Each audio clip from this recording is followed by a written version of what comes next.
Okay, welcome back. I want to keep talking about elasticity and pick up with a new measure of elasticity called the price elasticity of supply. Now, before we get to the formula for price elasticity of supply, I want to review the formula for price elasticity of demand. And this is what we did together the last time we met physically as a class. So price elasticity of demand was percentage change. I got it in. Let's try that again. There we go. Percentage change in quantity demanded over the percentage change in price. That was price elasticity of demand, right? Price elasticity of demand. Now we have price elasticity of supply. So what do you think we have to change in this expression to get price elasticity of supply? Well, the only difference is that the D goes away and this becomes the quantity supplied. The percentage change in quantity supplied divided by the percentage change in price. That is how we calculate price elasticity of supply. We'll do the same as before. I'll give you percentage change in the quantity and the percentage change in price. So it's really just a matter of putting those in the right order and dividing the fraction, finding the answer. So just like before, I told you I would keep them simple so you could do them in your head. The way we're finishing the class, it's going to be open resource, so you can use your calculator, as well. So that won't be a stumbling block for you. But really, it's about putting them the numbers in the right order in the fraction and then interpreting the result. So if I told you that price goes up by 10%, and the quantity supplied goes up by 7%, then you should be able to calculate the price elasticity of supply. You're going to say, all right, increase in price, that goes in the denominator, right? So you get a plus 10 down here. The increase, percentage change in quantity supplied, that's the plus 7 up here. And so you get positive 7 over 10, and that equals 0.7. Price elasticity of supply is always going to be positive, so you don't even have to worry about the negative sign here, because the law of supply, if you recall, supply is upward sloping. So as price increases, quantity increases as well. There's a direct relationship. Because of that, this answer will always be positive. Let's work a different example here. Get rid of these. There we go. Clear the board. This is as close to chalk as I get these days. So what if we said the price of something goes down by 10%, and then the amount that people are willing to bring to the market goes down by 14%. So let's put this together. We just need to build the fraction. The decrease in price, that goes in the denominator, so we'll put minus 10 in the bottom. Quantity supplied goes down by 14%, we'll put minus 14 in the top. Negative over negative still gives you a positive, right? And you get 14 over 10, or 1.4. Right? So the price elasticity of supply is 1.4. We classify them the same way. You can have supply that is fairly inelastic, and supply curves that are elastic. And it works the same way. Let's just use a little bit of the space up here. You can have a supply curve that looks like that. It's fairly steep. That actually shows a small change in quantity supplied for a given change in price. Or you could have a more elastic supply curve, right, that's flatter. Now, they both are upward sloping. There's still a direct relationship between price and quantity, but over here, it's much flatter. You could say the supply is more elastic, and that means that the value you get here, in this fraction, is going to be larger. So this supply curve that had an answer of 1.4, the price elasticity of supply was 1.4, that would be more elastic, that is more sensitive to price, right, flatter, than the example we did before, which was a 0.7, right? That answer is smaller. And so that suggests that the supply is more inelastic. And so we classify them the same way. You crank out the answer, you get an answer, you compare it to 1, take the absolute value of it, but they're already positive, so it doesn't actually do much. Compare it to 1, and if the answer is less than 1, we call it inelastic. And if it's greater than 1, we call it elastic. And also, like with demand, if it happens to be exactly equal to 1, then we would call it unit elastic. Right? That's the other possibility. So there you go. In a nutshell, that is price elasticity of supply. Very, very similar to price elasticity of demand. Just now we're looking at the change in quantity supplied for a given change in price. How big is that response?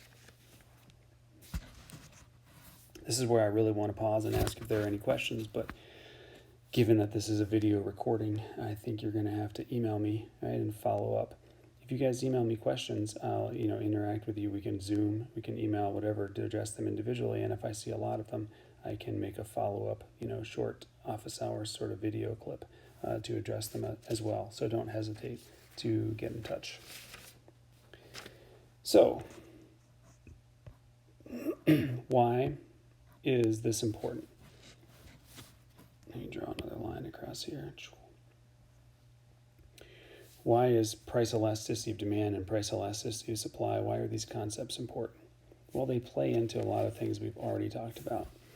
Tax incidence, right? At least economic incidence. Who bears the real burden of a tax? I think we left it before when we talked about this in chapter 5 or 6, that it depends on the nature of supply and demand. Now we can see that economic incidence depends on the price elasticity of demand and the price elasticity of supply. So let me give you 2 different examples. In one, we'll make the supply curve fairly flat. So is that elastic or inelastic? Well, that shows a lot of sensitivity to price, right? So we'll say that's a fairly inelastic supply curve. And then the demand curve was more what did I say that right? The supply curve is fairly elastic, right? Very sensitive to price. And then I drew a demand curve that was more inelastic, right? Less sensitive to price. And then let's flip it. In this other graph, let's make the supply curve fairly steep, which shows that the quantity supplied is not that sensitive to price, and we'll make the demand much flatter. Right? In both cases, supply is upward sloping, demand is downward sloping, but I made the elasticity very different. Right? In the first graph, demand is very inelastic.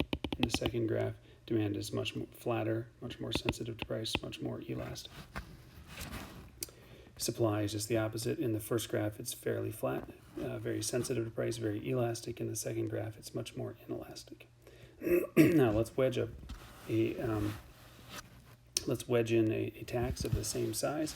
It doesn't matter if we thought about this as a shift in the supply curve or shift in the demand curve. You know that the end result is the same. So let me change up the color a little bit here. We'll go with green.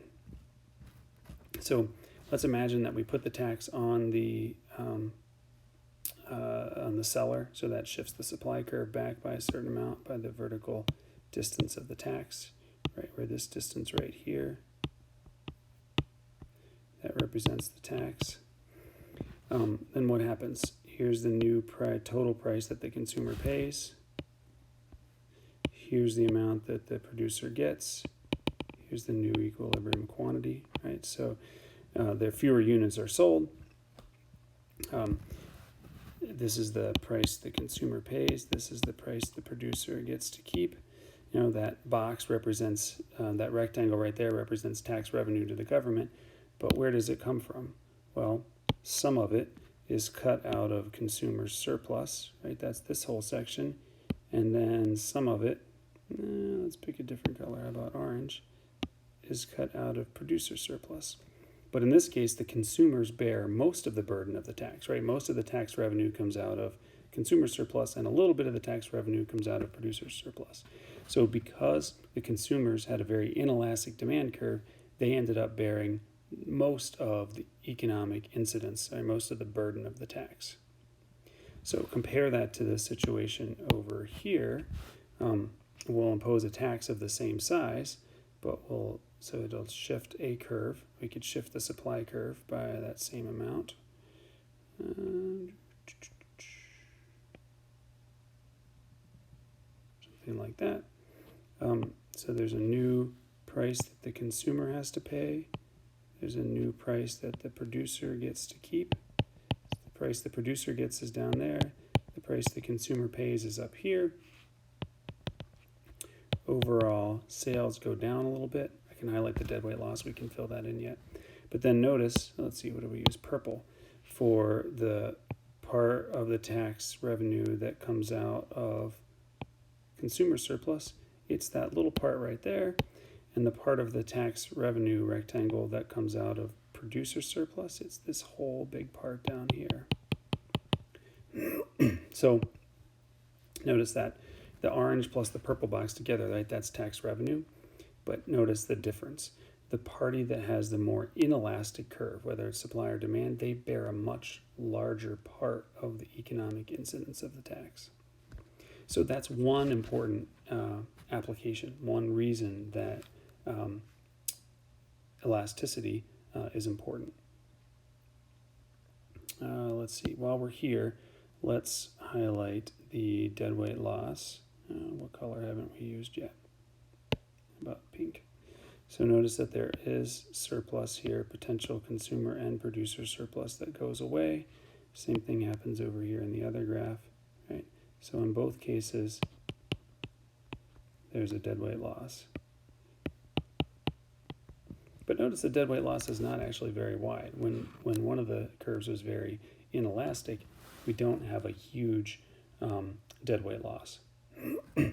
That's going to be important. That's a good segue to our next topic here, the deadweight loss of taxation. This is also very much affected by the elasticity of supply and elasticity of demand. So remember when we talked about taxes before, we talked about a couple different reasons that the government might tax. We said, why do governments tax? They might tax to raise revenue, but they might also tax to try to modify behavior.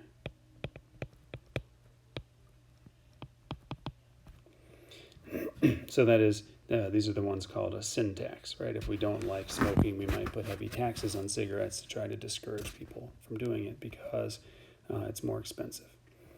Now, if your goal is to raise revenue, then you want to raise as much revenue as you can, but you should do it without interfering in the market more than possible, or any more than necessary, let's say, because the goal here is to get as much tax revenue as you can without a lot of deadweight loss, because deadweight loss means potentially beneficial units are not sold, right? Those transactions don't take place. So if the consumers and the producers, right, are sensitive to price, so if you have a fairly sensitive, elastic demand and fairly elastic supply curve, there's our initial equilibrium quantity, our initial equilibrium price. And then we impose some tax, we could put it on either party. And so it shifts one of the curves. But if we impose a tax of some size, it gets driven in here as a wedge, right? So if we impose a tax that's this big, and again, we could think about it as a shift in the supply curve, right? That shifts the supply curve back this far. We could also think of it as a shift in the demand curve, right? Shift the demand curve back that same amount. Now let's get rid of those just so I don't confuse it. But in either case, once you put this in, you see that the quantity sold goes down. Now, do you raise revenue? Absolutely, right? This rectangle represents tax revenue right here. And it comes partially out of consumer surplus and partially out of producer surplus. But then, and this is the part we want to highlight here, there is this big area of deadweight loss. So when supply and demand are fairly elastic or sensitive to price, you have a much bigger decrease in the quantity sold, and therefore you have I guess the height of your dead weight loss triangle is taller. So, in terms of raising revenue, you want to tax things that are more inelastic, right? Because this right here is not super efficient because I tax it and then look at how I distort the market and all of these units are not sold. And so I raise some revenue, but I also lose, society loses out on all of this potential surplus and dead weight loss, and it doesn't end up in the government's hands as tax revenue. So you'd be better off trying to tax something that has a fairly inelastic supply and or demand. So if the demand was much steeper, right, and the supply was much steeper, you should always draw the whole graph, right? Don't cheat and just go to the guts. But let's say here's our equilibrium quantity, here's our equilibrium price. And if I were to put in a tax of that same magnitude, right, the same height, something like that. Now look at what happened. Yeah, you get this tax revenue, a rectangle right here, but the dead weight loss triangle, right? The distortion in the market, the number of units that aren't sold, and therefore the height of the dead weight loss triangle is much, much smaller. So from a raising revenue perspective, it's much more efficient to tax something that has inelastic supply and inelastic demand. Before we move on, let's talk about this other one. If your goal is to modify behavior, if you're trying to modify behavior, then it's actually the decline in units sold, right, units consumed, that is the big deal. So if I'm trying to discourage smoking and I put a big tax on it, I'd actually like to see the equilibrium quantity of cigarettes go down. So if you're trying to modify behavior, you see success as basically a large dead weight loss, right? A large decrease in the quantity sold. But here's the interesting thing. Most of those things that are, those sins that we might want to tax, smoking, alcohol, like the sorts of things that we might want to tax in order to modify behavior, it turns out, what do you think the demand for cigarettes looks like? Is it inelastic or is it elastic? Are people highly sensitive to price or not that sensitive to price? Remember, cigarettes are an addictive, they contain nicotine, which is an addictive drug. People get addicted to cigarettes and they want to have them. Are they deterred by higher prices? To some extent, yes. But do they stop smoking because the price goes up? For most people, no. Which means for addictive things like nicotine and cigarettes, the demand is going to be fairly inelastic, fairly steep. And so this is the ironic part, I guess.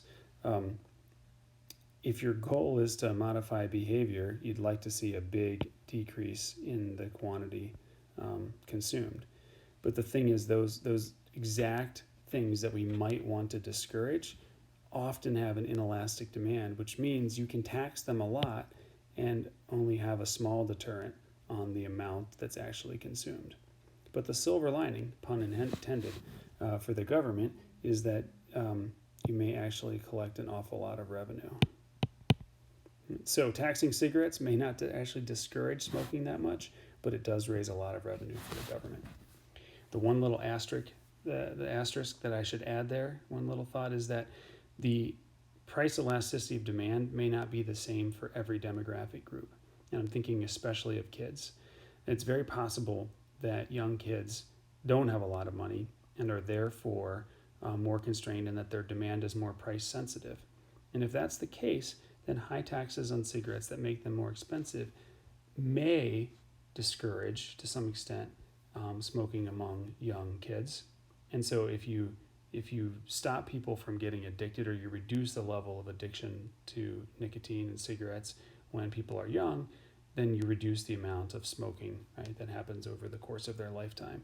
And so there may be a positive health benefit from high taxes on cigarettes, at least with regard to youth.